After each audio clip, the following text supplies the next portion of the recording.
Hello everyone, good morning to all of you. So an important update regarding RRB mergers and restructuring.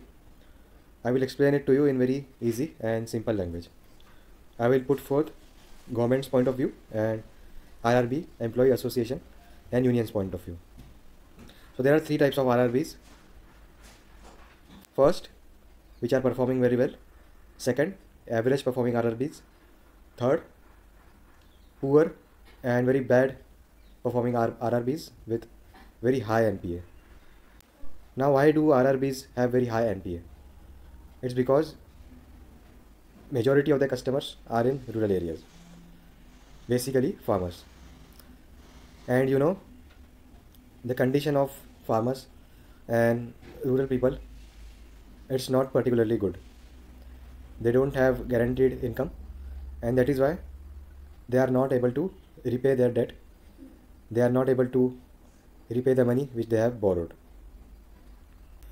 To tackle this NPA issue and improve the performance of poor RRBs, government in their FY21 budget, they have proposed restructuring of RRBs. So restructuring can be done in two ways. First, changing the capital structure by capital infusion. Second, by increasing the power of sponsor banks. Sponsor banks are the bigger banks. Like in case of Maharashtra Grameen Bank, Vidarbha, Konkan Grameen Bank, these are sponsored by Bank of Maharashtra. So if you increase the power of sponsor banks, like in case of Bank of Maharashtra, then Bank of Maharashtra will have greater control over functioning and management of Maharashtra Grameen Bank, Vidarbha Grameen Bank, Vidarbha and Konkan Grameen Bank.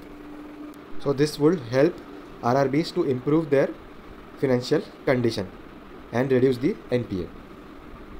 This is government's point of view. Now I will talk about the point of view of RRBs, employee association and union. So for employees of RRBs, if restructuring is done and RRBs are merged, let's say Vidarbha Grameen Bank, Konkan Grameen Bank, Maharashtra Grameen Bank, they all are merged into one entity, and for every state there will be one Grameen Bank.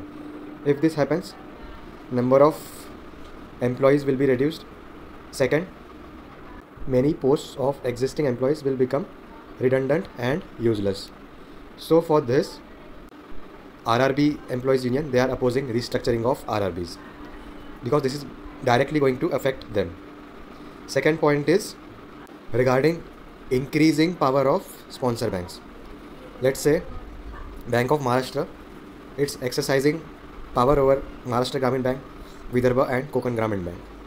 But Bank of Maharashtra, this bank itself is doing very badly. Bank of Maharashtra's financial performance is among the worst among the Indian banks. So if Bank of Maharashtra itself is going to get privatized in the future, then what will happen to Grameen banks? Then they will also get privatized. So what is the point of increasing power of sponsor banks? So these two are the concerns of RRB's employee association. Government has put up its point of view, and RRBs in their letter, they also have put their point of view. So out of all this, nothing conclusive has come up. All these will take time and it cannot happen quickly. So there is no point of discussing over issues which have no conclusion.